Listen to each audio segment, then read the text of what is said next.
Hi, welcome to Introduction to Statistics. In this video, we're going to be covering Chebyshev's theorem. Chebyshev's theorem applies to any distribution, and it says the following. It says that at least 1 minus 1 over k squared of any set of data is within k standard deviation of the mean, where k has to be greater than 1.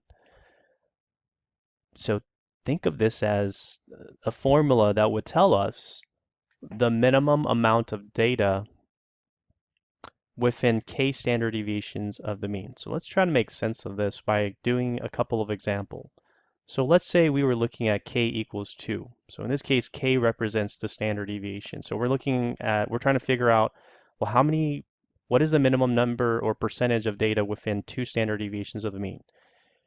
We'd use this formula here that I boxed to figure that percentage or that proportion out. So let's go ahead and do that. So we're going to plug in 2 into the formula, so that'd be 1 minus 1 over 2 squared.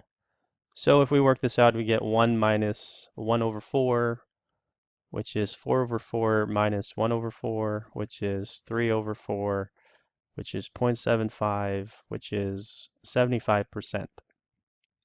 All right. So what the Chebyshev's theorem says is that at least 75% of the data values are within 2 standard deviation, and I'm going to abbreviate standard deviation to SD as SD, uh, are within 2 standard deviations of the mean. All right. So let's look at another k. So say we're looking at k equals 3. So in this case, the question we're trying to answer is what is the minimum percentage of data values that's within 3 standard deviations of the mean?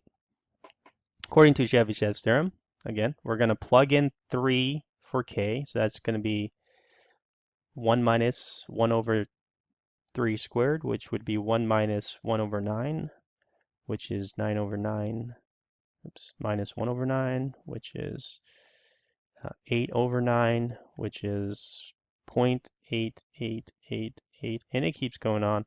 So we change this to a percentage and we round to 1 decimal place. This is approximately 88.9%.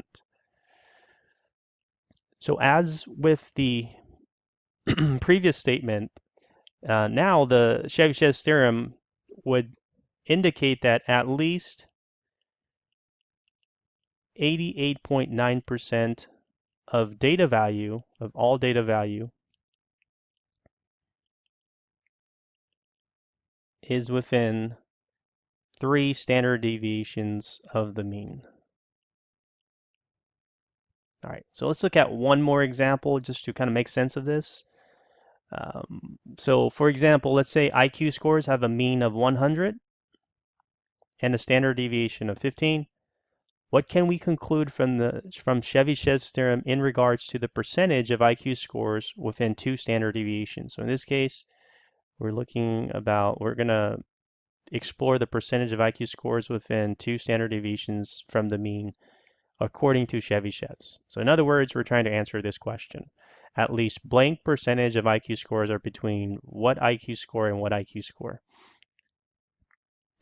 We already found that, again, this is 2 standard deviations is what we're looking at. So we already found that when k equals 2, at least 75% of IQ scores are between 2 standard deviations.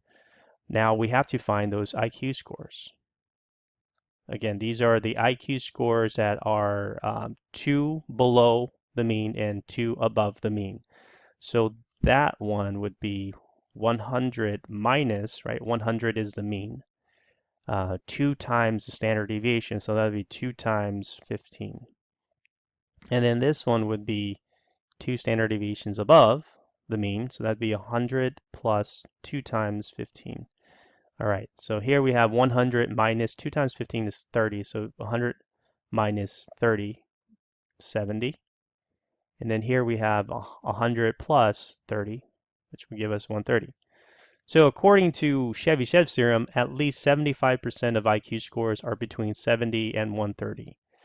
So another important thing to note, and I get this question a lot from students, is these percentages are always the same for the k for whatever k. So for example, when k is equal to 2, this percentage is always 75. It's never going to change. Likewise, like if we go back here, when k is equal to 3, the percentage is always going to be 88.9%. All right, so that is the Chebyshev's theorem. If there's any confusion, let me know.